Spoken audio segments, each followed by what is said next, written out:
Okay, today is Sunday, March 31st, 2019. I am Andrew Bond. I'm speaking to you from Campeche, Mexico. The idea of today's video is to talk about security, and it's often on people's mind when they're looking at traveling to Mexico. Look at the seriousness of the warning that the U.S. State Department and other countries have put forth, and then you can look at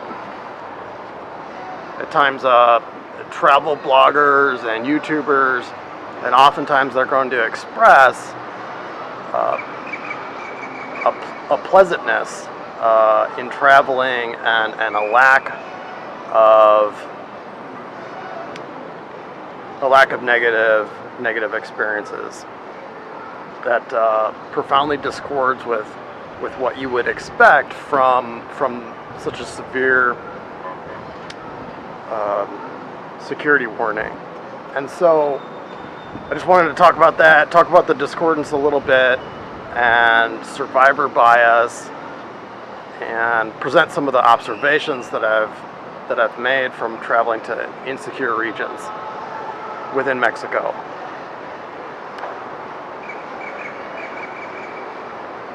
So the reason I suspect that much of the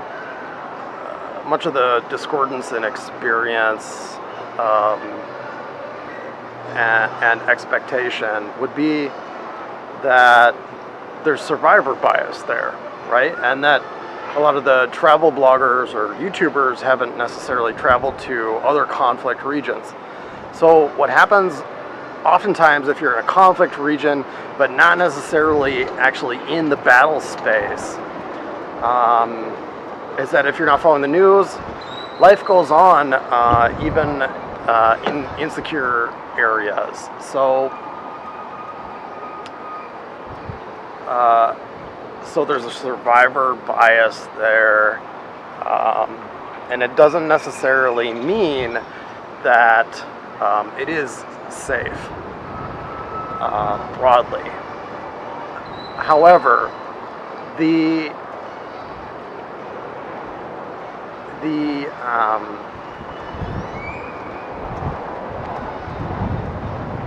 violence has largely targeted people within the cartels, people that work for security forces or work for the government and of Mexico and their families. And if you aren't one of those people, then it might not affect you in the same way. That being said, there's a behavioral pattern there that might tend to persist, but there's really nothing that guarantees that, right? These are people that sever heads and do so for showmanship, for terroristic effect. And their behavioral pattern holds up. It's right. It's a modus operandi until it's not, right?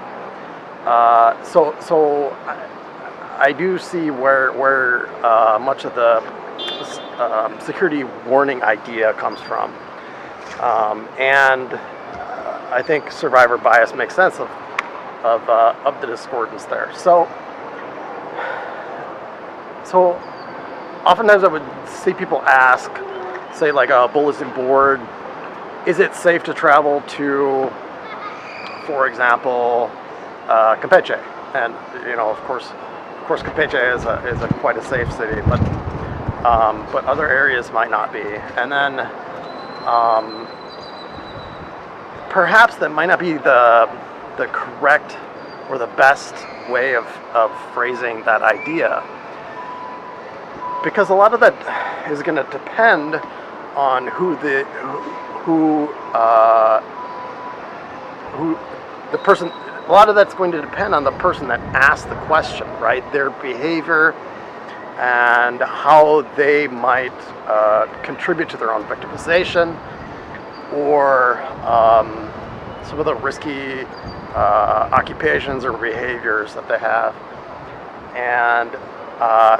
and also a risk tolerance. Okay, so perhaps a better question to be asking are, what are the risks? What are the likelihood of facing those risks? And then what is the severity of those risks? So,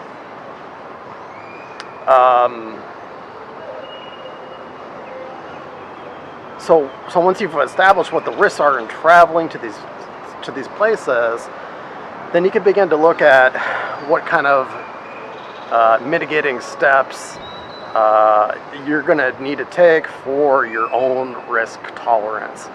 And that puts you in a different sort of frame of mind from really being passive and saying, are the criminal elements going to be able to keep me safe, versus how am I going to keep my own self safe, right? And if I'm doing risky activities, what can I do lawfully and necessarily to protect myself? So I think that's a better way of phrasing it. It's also going to reveal your own risk tolerance, and if it's even worthwhile going there, right? So you say, well, one of the risks is kidnapping by police and having your head chopped off, and so or facing kind of a rape, extortion, kidnapping by security forces or cartels or paramilitary forces, and then that might not be something that you could reasonably mitigate lawfully, right?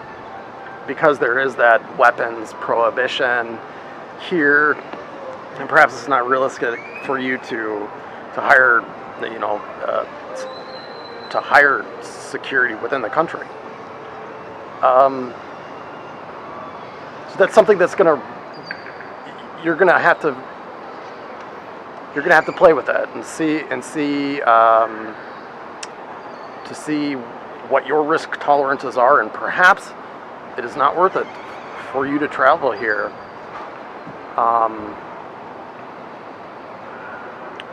Or perhaps you might be committed already, and you'll just have to go through the motions and develop the intrepidity and the courage to do those sorts of things. So, lastly, I just wanted to share some of the things that I saw about the areas in Mexico that are under active conflict, and what I had noticed. So, in areas of conflict, the things that I noticed was increased use of the churches, right? Presumably the victims. I saw police were more vigilant. People stared more frequently. So Mexicans will stare at Americans normally, but there is a specific kind of stare that an antisocial personality person has. It's predatory. It's leering, and I see it much more commonly in these high risk areas.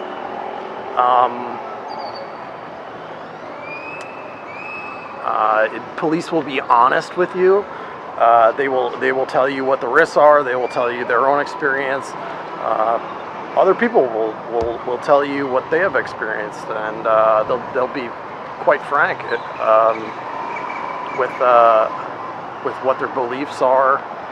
Also, the country of Mexico has done a survey that's throughout the country, broken down by city, and you can see what people's risk perceptions are, and how effective they think that the various layers of policing and military are, right? So almost universally, people are highly respectful of the marinas,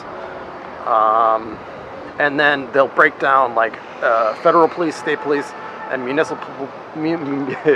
municipal police, and perhaps there would be like a fuerza civil, a kind of a quasi-volunteer police force. People look at how trustworthy, how effective, how corrupt those institutions are, and so I think that would be your best resource to go to see what the security situation is. It's more precise. I think it's certainly quite a bit more accurate. Another thing that I saw in high threat environments is that people are unwilling or less willing to speak like Spanglish or poor Spanish with you.